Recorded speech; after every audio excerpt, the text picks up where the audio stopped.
Selamat pagi, salam sejahtera. Selalu saya cakap di dalam channel ini, saya kata jangan tak percaya dengan kabar angin. Ramai orang marah dengan saya, kata mereka Anda menyebarkan fitnah. Saya kata bukan fitnah, ianya hanya kabar angin. Tapi ingat, kabar angin biasanya di Malaysia ini tidak akan boleh dibuang terus begitu saja. Karena biasa terjadi di Malaysia, kabar angin menjadi kabar benar. Kabar angin yang dinafikan bertalu-talu, dinafikan sampai keluar air liur, dinafikan sampai dah nak menangis, dinafikan dengan sampai berani bersumpah. Ada yang sampai sumpah laknat, ada yang begitu. Ada orang yang sampai sanggup menafikan dengan sumpah laknat sesuatu berita kabar angin, akhirnya ia jadi benar-benar pula. Hari ini saya mau ceritakan dengan kamu semua satu lagi kabar angin yang telah menjadi benar, yang orang marah dengan saya waktu saya keluarkan teori saya yang saya katakan memang akan berlaku, tapi orang kata kau jangan jual cerita murahan. Tapi hari ini terbukti cerita murahan yang kamu kata, cerita murahan itu yang kamu kata itu kabar angin dan mungkin bersifat fitnah, saya cakap hari ini sudah jadi kebenaran. Padan muka mereka yang kata tidak benar. Hari ini saya ingin nyatakan kepada Anda semua, apa yang menjadi spekulasi kabar angin betul-betul jadi. Apa dia? Ini dia saudara-saudara. Semua ahli adun bersatu Sabah, tinggalkan bersatu dan akan tubuh parti tempatan baharu. Betul kan saya cakap sebelum ini? Satu malam yang lepas saya nyatakan kepada Anda akan muncul blok gabungan kerajaan Sabah yang baru. GRS mungkin akan diteruskan ataupun akan tertubuh gabungan baru yang menyerupai gabungan parti Sarawak GPS, yang mana ianya benar-benar bersifat en blok Borneo dan benar-benar bersifat original Sabahan. Kerana dalam GRS, memang GRS gabungan rakyat Sabah, tetapi adanya unsur bukan original Sabahan atau parti lokal di sana, yaitu Parti Bersatu. Sekarang ini yang menjadi kekeliruan ialah bagaimana Parti Bersatu ada dalam GRS yang menyokong Anwar Ibrahim. Kalau Bersatu ada dalam parti GRS atau gabungan GRS menyokong Anwar Ibrahim, bagaimana dengan presiden mereka yaitu Muhyiddin Yassin yang tak sokong Anwar Ibrahim? Bukankah itu sesuatu yang janggal dan memang ini baru dikata luar biasa.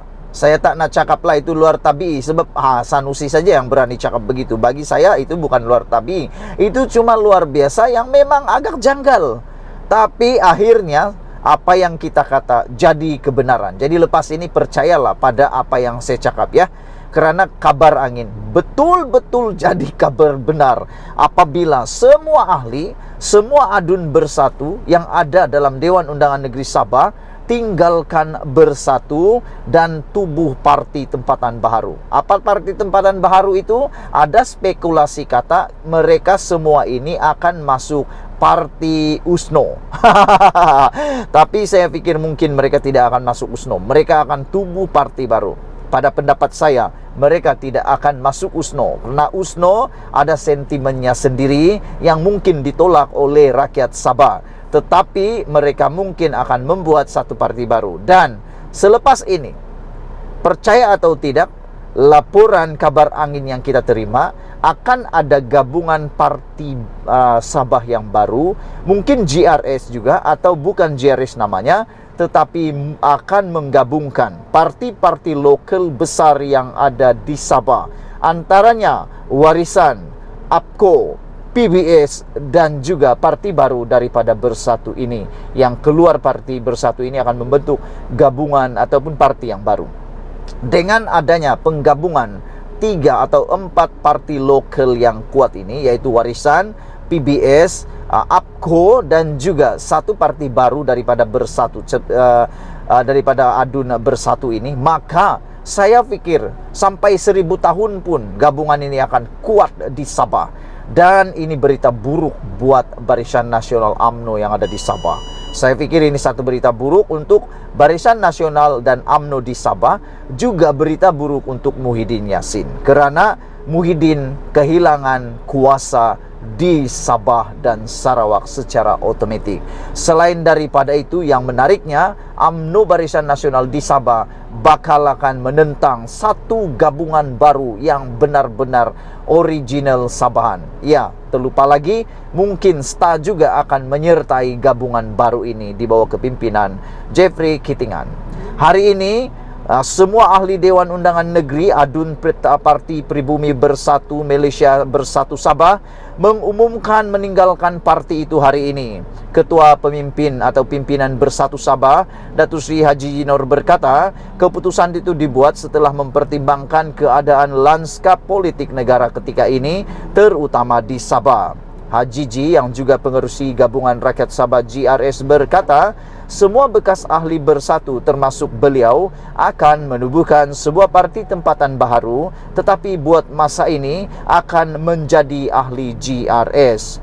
Melangkah ke hadapan, kami akan menubuhkan sebuah parti tempatan yang baharu. Namun untuk sementara ini, kami secara kolektif akan menjadi ahli GRS. Kami berikrar untuk memberi sokongan penuh kepada kerajaan perpaduan dan kami yakin dengan kepimpinan dan kebijaksanaan Datuk Seri Anwar Ibrahim untuk memimpin negara, katanya dalam kenyataan pada Sabtu. Tambah Haji Ji, keputusan sebulat suara itu adalah demi kepentingan Sabah, perpaduan dan memenuhi hasrat serta aspirasi rakyat untuk terus berjuang di bawah naungan sebuah parti tempatan. Sambil menyifatkan ia adalah keputusan terbaik untuk perpaduan dan kestabilan politik negeri, beliau dan kepimpinan akan menggunakan GRS untuk menyuarakan kepentingan Sabah dan negeri-negeri Borneo di Malaysia. Sabah mahukan kestabilan politik dan perpaduan. Kami mahu memastikan momentum dalam pertumbuhan dan pembangunan Sabah dan untuk melihat Sabah makmur sejajar dengan mandat yang diberikan kepada kami dalam pilihan raya lalu, katanya. Selain itu, Haji Ji berkata, keputusan kepimpinan Bersatu Sabah untuk meninggalkan Bersatu adalah atas dasar bahawa ia tidak lagi boleh dipertahankan untuk kekal sebagai status quo. Ini katanya kerana di peringkat persekutuan, Bersatu adalah pembangkang, manakala GRS telah berikrar menyokong kerajaan perpaduan yang dipimpin oleh Datuk Seri Anwar Ibrahim. Adalah menjadi komitmen kerajaan Sabah bersama Sarawak sebagai blok Borneo untuk menyuarakan aspirasi rakyat dan untuk melihat perjanjian Malaysia MA63 akan dilaksanakan sepenuhnya, katanya. Kami mengucapkan setinggi terima kasih kepada Presiden Bersatu dan Pengerusi Perikatan Nasional Tan Sri Muhyiddin Yassin di atas kepimpinan beliau sepanjang tempoh kami sebagai ahli parti itu, katanya lagi. Sekian dulu untuk kali ini. Jangan lupa kamu tinggalkan komen kamu. Ini dia, habislah Muhyiddin Yassin dan babailah Muhyiddin Yassin di Sabah. Habis riwayat Parti Bersatu di Sabah. Kita gembira kerana ada langkah baru membentuk gabungan paling kuat dalam sejarah Sabah. Kita jumpa lagi. Malaysia kita punya, kita jaga sama-sama. Cintai Malaysiaku. Bye-bye.